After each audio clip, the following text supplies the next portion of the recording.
Welcome back. You're watching Fight Back. Clamping down on the lax attitude of telecom operators while dealing with consumer grievances.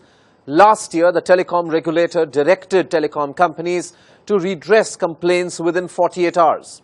But today, we tell you how telcos have found ingenious ways to undermine the TRAI's diktat. Fight Back has been flooded with mails from viewers who claim that telecom companies have been allegedly closing complaints without resolving the issue. In fact, these complaints are closed and then reopened multiple times in a bid to circumvent the 48-hour redressal norm. Prerna Barua exposes the modus operandi. There seems to be no respite for telecom users across the country as dubious malpractices of telecom operators continue to hound them. Unwanted value-added services, poor network coverage, inflated bills. The complaint list seems endless. Telecom users are becoming increasingly restless after their complaints have been left unattended even after several months of registering it. Fightback has received a significant number of complaints from customers who allege that despite issuing multiple tickets for service requests, their issue has not been resolved. Customers also allege that company representatives close their complaint tickets only to reissue it the very next day. In fact, in multiple instances, this malpractice is repeated. Complaint tickets are closed, reopened, and then left unresolved. Fightback's investigation reveals that the telecom operators have time and again failed to adhere to the telecom regulator's guidelines on timely redressal of customer complaints. The telecom regulator had in early January last year penned down a rule book on the time limit for redressal of customer complaints by telecom operators. The guidelines stated that every service provider had to ensure redressal of complaints and service requests within a time period not exceeding 3 days. This meant that complaint centers would have to resolve all customer complaints within 48 hours of receiving the complaint. TRAI also mandated that every complaint had to be registered by giving a unique docket number to every customer. The customer would then be informed of the action taken.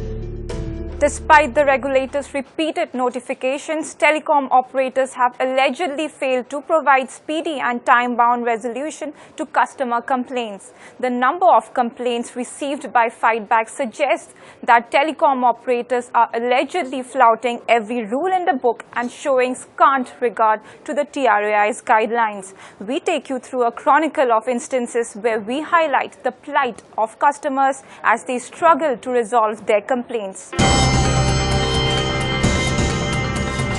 Bengaluru resident Anil Danta was irate as even after 4 months of taking a new direct-to-home connection, his previous set-top box was forcefully seized without any refund. Despite issuing a ticket for a service request, the customer care representatives of the telecom company closed the ticket without any resolution after 1 month. They opened the ticket for the second time, but this time too, the telecom operator closed the ticket within 2 days without any resolution. I thought I'll give them some time. Maybe they have lots of tickets coming in. They are not able to resolve all customers' tickets within the specified time. Then I waited for 1 month for this to be resolved, and then no response. Then I called back help desk. Then I found that this ticket was closed without any resolution. I opened another ticket, and then I waited for 2 days. Within 2 days, the ticket was closed without any resolution. Not even a single call from to check what is the resolution I am looking for this ticket. Abhinav Kumar from New Delhi had a similar tale to tell. As problems with his phone line persisted, he approached his telecom operator for redressal. Abhinav alleges that despite issuing numerous tickets, the service provider turned a blind eye. The issue started when there was some disturbance in my line. So I made a call to the customer care center asking for an engineer visit. Finally, they log a ticket and asked me that they would be there at your place by this and this much time, whatever TAT they have. So never their engineer come to my place on time. Then I again have to make a call to the customer care center and came to know that my request, the old request which I raised day before, was already closed. This process keep on going. I have to get the ticket opened multiple times and issue is still not resolved. Taking note of the growing customer complaints, TRAI had issued fresh customer redressal norms last year. But it's high time that the regulator either revisits these guidelines or takes stringent action against operators who fail to adhere to its directives. Moving on, let us now redress some of your online shopping and banking related grievances. Rajesh Shah joins us from Mumbai. He has a complaint against Big Bazaar. Tell us, Rajesh, what's the problem that you faced? I purchased the Olympus camera.